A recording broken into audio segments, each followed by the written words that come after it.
ప్రతి సంవత్సరం చేసేదే కదా, ఏముంది, ఒక ఉపన్యాసం, ఒక పాట, ఒక డ్యాన్స్, చివరిలో ఒక చాక్లెట్, ఒక బిస్కెట్. అబ్బబ్బా, నాకు బోర్ కొడుతుందిరా, నేను ఫోన్లో గేమ్ ఆడుకోవాలి, నువ్వు వెళ్ళిపో. రే, 2 ప్రశ్నలు అడుగుతా, సమాధానం చెప్తావా? అడుకో. మన జాతీయ జెండాలో ఎన్ని రంగులు ఉంటాయి చెప్పు?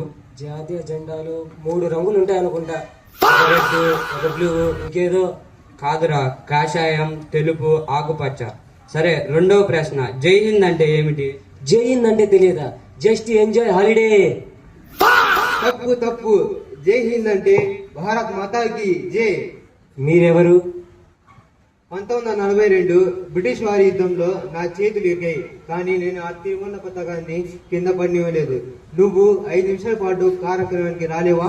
అయ్యా, ఇంతకు మీరెవరు? నేనెవరంటే, నువ్వు స్వేచ్ఛగా మాట్లాడే మాటను, నువ్వు స్వేచ్ఛగా ఆడుకునే ఆటను సంపాదించి పెట్టిన వాడిని. స్వతంత్రం అంటే స్వేచ్ఛగా ఉండను కాదు, అది ఒక బాధ్యత. చూసావా హనుమంతుడు, మన జాతీయ జెండాకు ఉన్న 3 రంగులకు అర్థం ఉంది. కాషాయం త్యాగానికి, తెలుపు సత్యం శాంతికి, ఆకుపచ్చ అభివృద్ధికి చిహ్నాలు.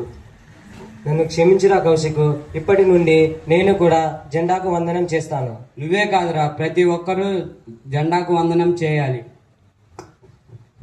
పిల్లలు, స్వాతంత్రం అంటే ఒకరోజు కార్యక్రమం కాదు. ప్రతిరోజు బాగా చదువుకొని నిజాయితీగా మాట్లాడి దేశానికి మంచి చేయడమే అసలైన స్వాతంత్ర్యం. మన పూర్వీకుల త్యాగం మన భవిష్యత్తుకు బాధ్యత. మన పూర్వీకుల త్యాగం మన భవిష్యత్తుకు బాధ్యత. మీ అందరికీ 80వ స్వాతంత్ర దినోత్సవ శుభాకాంక్షలు.